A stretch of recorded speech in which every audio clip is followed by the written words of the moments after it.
The Atlantic Ocean is gray and indifferent on April 30th, 1943. A Spanish fisherman, Juan Garcia Ruiz, sets out from Huelva in his small boat, as he has done countless times before, working the waters off the coast of southern Spain. The morning is unremarkable. The war, though it rages across Europe and North Africa, feels somehow distant from this stretch of Andalusian coast. What Garcia Ruiz cannot know is that his day will soon intersect with one of the most extraordinary deceptions of the entire Second World War. A plan so audacious, so utterly implausible, that when German intelligence encounters its evidence, they will dismiss it as precisely what it claims to be: a trick. Except it will not be a trick, or rather, it will be a trick that happens to be true. The body surfaces in the water near Punta Umbria, bloated and waterlogged, dressed in the uniform of a Royal Marines officer. Papers cascade from the corpse: letters, classified documents, personal correspondence. Spanish authorities recover the body, and then, as planned, they involve the Germans. What follows is one of the most ingenious moments in military deception, a moment when the British will persuade Hitler himself that the plans they are deliberately showing him are actually his own enemy trying to fool him.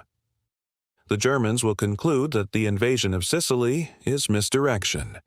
They will be absolutely certain that the real blow will fall elsewhere, and they will be catastrophically, dramatically wrong.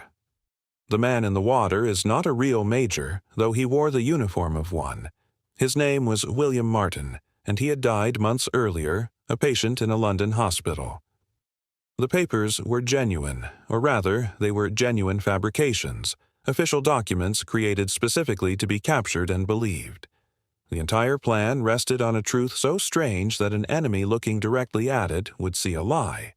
This is the story of how the British military deceived the Axis powers not by concealing the truth, but by hiding reality inside the perfect imitation of an elaborate falsehood. The problem facing the Allied command in the spring of 1943 was devastatingly straightforward. They had to invade Sicily. The decision had been made. Operation Husky would commence within weeks. But Sicily was heavily defended. German and Italian forces occupied the island, well supplied, well positioned, and expecting attack. A straightforward amphibious assault would be devastatingly expensive. Thousands of soldiers would die storming defended beaches. The invasion could fail entirely. The Allies needed not just victory but swift, overwhelming victory, and every advantage would be necessary. Throughout 1942 and into 1943, German forces had demonstrated a remarkable capacity to predict Allied operations. Rommel had thwarted British amphibious landings in North Africa by moving forces precisely to where they would land. The Axis seemed to have an almost uncanny ability to anticipate where the next blow would fall. Intelligence suggested they had penetrated British communications, or perhaps they simply understood Allied strategy sufficiently well to make educated guesses. Whatever the source, the threat was real. If the Germans suspected Sicily, they would pour reinforcements into the island. The invasion would become a bloodbath. The existing solution, secrecy through operational security, had failed repeatedly. You could encrypt your messages and hope the Germans had not broken your codes. You could limit information to essential personnel and pray that no one talked. But these passive measures were insufficient. What was needed was not merely the concealment of truth, but the active promotion of a false truth so compelling, so backed by apparent evidence, that the enemy would believe it utterly. The Germans needed to be made to believe that the invasion was coming somewhere else, not Sicily, but somewhere far more threatening, somewhere that would force them to disperse their forces across multiple fronts. The question was how. The solution emerged from the fertile imagination of a cadre of British intelligence officers working in a section of military intelligence known as D Division. These men, led by the brilliant and unconventional Lieutenant Commander Ewan Montague and Major the Lord Louis Mountbatten, among others, had been experimenting with deception operations for months. What they devised was breathtakingly simple in conception, yet extraordinarily complex in execution. They would create a fictitious invasion plan, one claiming that Sicily was merely a diversion and that the real assault would strike Sardinia and Greece. They would then ensure that the Germans discovered this plan through seemingly legitimate channels. The beauty of the operation lay in its mechanism of transmission. They would put the false plans into the hands of a dead man and allow that man to wash ashore in a neutral country allied with Germany. The brilliance of Operation Mincemeat lay partly in how it compared to other deception operations undertaken by both sides during the war.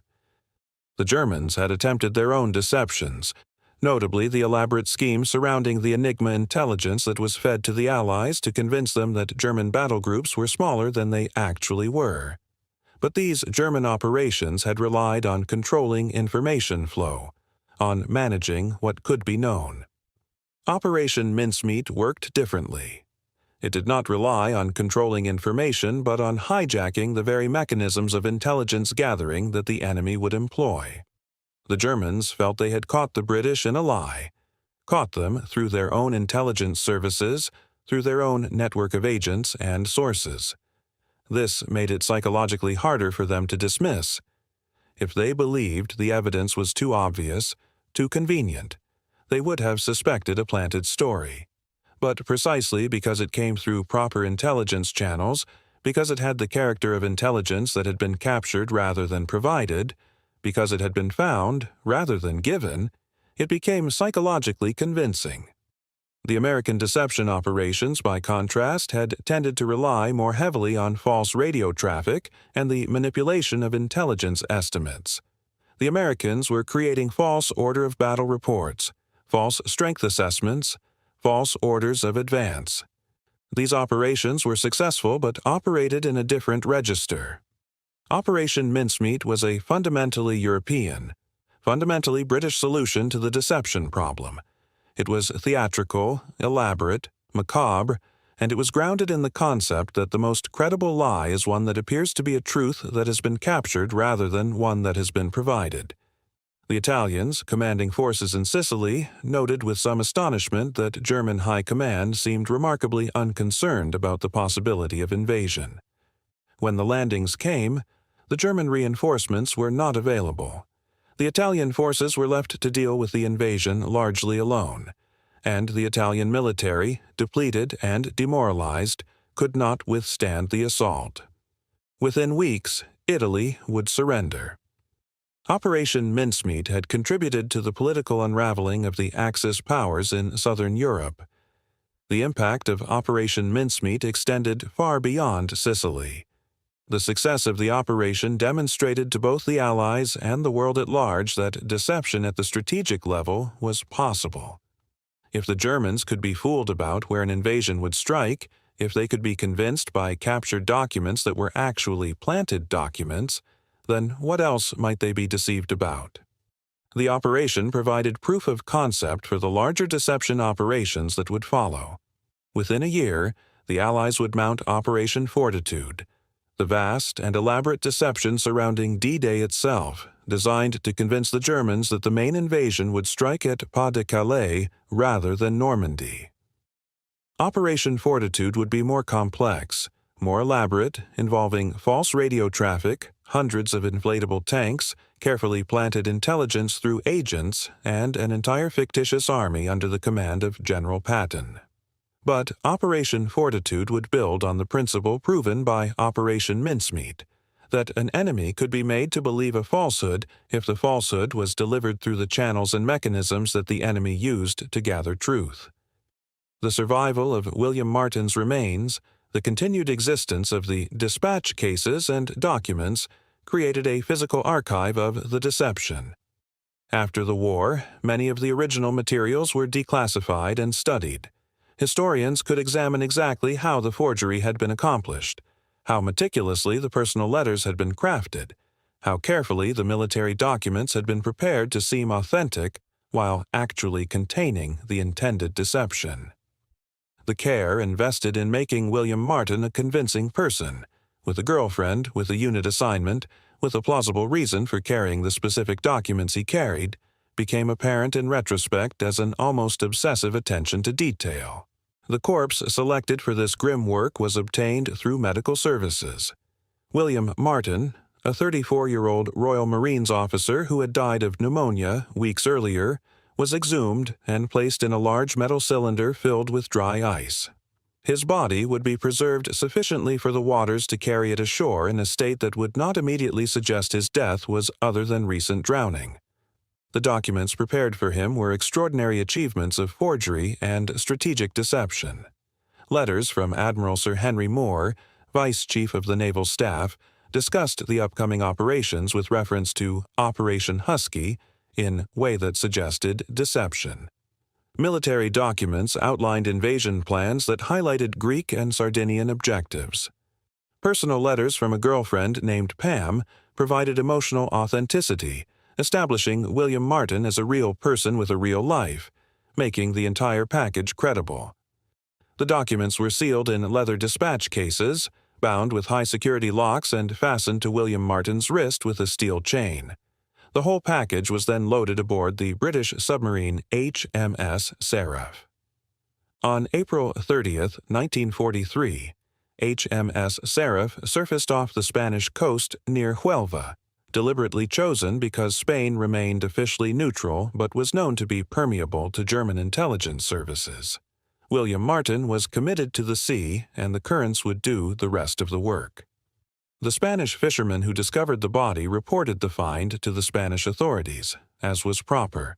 The Spanish, wanting to remain on good terms with their German allies but not wanting to be seen as actively collaborating, made a show of investigating the body while allowing German intelligence services through back channels to examine the contents of the dispatch cases.